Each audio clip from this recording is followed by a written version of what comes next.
The best way to put the Misfit of Demon King Academy episode 13, and honestly the series overall, it was honestly amazing, and I don't think many people, unless they read the source material, assumed it would be this good.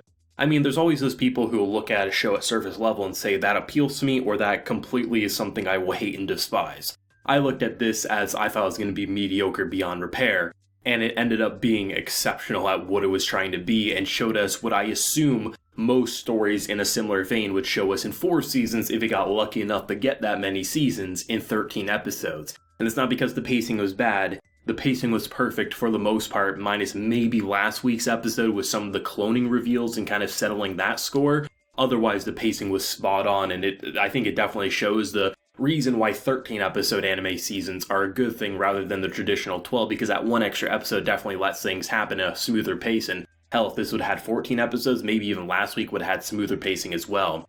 Overall, this show was exceptional. Visual production alone, incredible. Story and characters, remarkable. I was really excited to see what they were going to do with the whole Lei and Anno's content, because Lei basically nullifying history and going against what him and his friend really were trying to do obviously had something to do with humans betraying him, humans killing him, and obviously some sort of revenge, but what would that honestly give? And the fact that he literally used his sword to just slowly but surely kind of just screw over the fabric of time, and just changes happened over time to the point where 2,000 years later, because he knew that Anos was going to be killed by, of course, Jirga and his little followers, because he has this massive hate boner for Anos. I think as the information got thrown our way on why things were happening, it didn't go the traditional way that I thought. It was just like he was blinded by hate and rage, which I thought they were going to do, especially with the episode title that has love in it. I thought it was going to be Anos like mending his heart with love so he wasn't as hateful. But when you really get the idea that he was basically a martyr and just was really trying to sacrifice himself for Anos all this time, it goes to show how good of friends they truly were, even if they did kill each other from time to time back in the day. It was nice to see that the information came and it didn't once again feel like a cliche moment, which this series has avoided pretty much non-stop.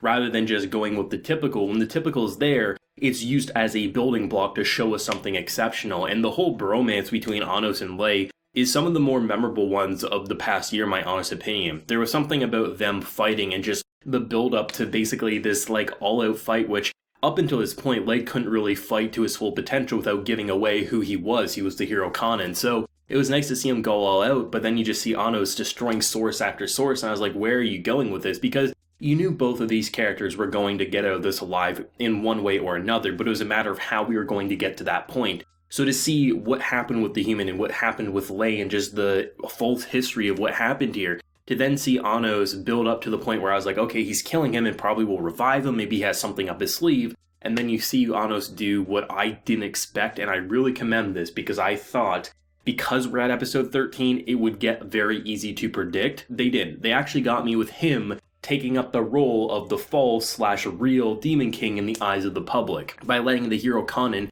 wield the sword of the true hero, killing the Demon King saying, "Do not do anything until I return."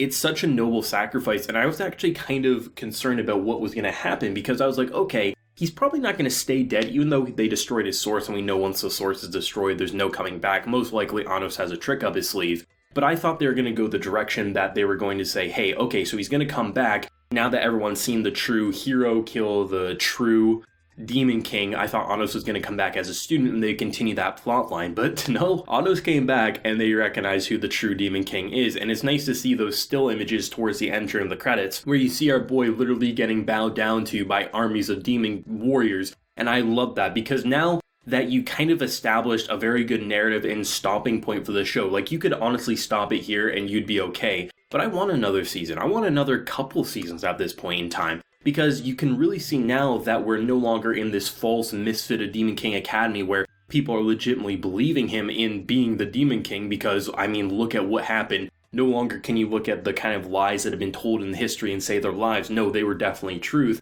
and they're being covered up by a false shepherd, basically. It's really going to be interesting to see if we get that season 2, to see what would happen now that he's established as the Demon King. The hero Conan's on his side, who is reincarnated as a demon. I think there is honestly endless possibilities. One may want to say that now that the lie is no longer a lie, where can you go with this? But there was a whole history before Anos was killed for the benefit of humanity. We can do the same thing in present day now that he has his own little army there. That'd be really fun. And I actually had a couple of people say, I bet that cheerleader squad's going to come back into play. I didn't believe it. I was like, there's no way they're going to be able to incorporate it, but somehow they did. And honestly, rather than it just being a cliche moment of just friendship is magic, they actually made it into a really beautiful song, and I think it really separates the Demon King of Tyranny to just the evil that we're actually seeing. And something I've always really respected about this anime is the fact that it's not afraid to twist what we know. When you think of Demon Kings, you think of evil. When you think of heroes, you think of noble warriors. And everything got twisted on its head right from the get-go of this anime, and in doing so, it created a narrative that was a little more difficult to predict. And when we could predict it, and we're like, yep, I've seen this before, they used that as a stepping stone to go to new territory that most series like this don't get to go to. That's why this show works so well, is that it used the OP One Punch Man type formula where you knew Anos was always going to win, but the characters surrounding him, you didn't know if they were going to win. You didn't know what could happen to them, and you didn't know what would happen with this whole line, especially considering he wasn't at full power and he was considered a fake in the eyes of the public. There was a lot of ways to still make him struggle despite being able to one-shot enemies. He still has his friends, he still has his allies, he still has enemies, which he basically resurrects and makes them into his, his puppets, basically. And the fact that they're able to use that kind of like OP ability, not as a way to just like solve everything, but rather get to more interesting territory, and then once you finish it off, you're able to use that OP-ness to kind of leave off on a satisfying note. Just look at the whole cloning angle. He was able to basically fuse her into his own magic source, which then in return made the parents say, once again, you got another bride. That's 3. As simple as the comedy is for that whole parent and child situation of marriage, and every time he comes home there's a new female acquainting him, it's hilarious to me, and I think is honestly just a really satisfying way to leave off on this series. I think this show could have easily fallen victim to just following the tropes and trends and have a very average production, but the visuals, just the magic, the constant evolution of visual flair, everything about this show is something unique and remarkable, and I think it needs a lot of praise. I mean, obviously anytime you get a show like this, it's going to do pretty well because it kind of just fits that niche, that kind of criteria that a lot of anime fans are looking for, but for me, it went a step above. The characters across the board were fairly interesting, and now that we have supposedly the lie exposed, and the true Demon King of Tyranny are kind of here and he's ready, is he going to go back to school, or there's going to be some doubters? I think if Season 2 definitely has its possibilities to not rehash what we've seen already,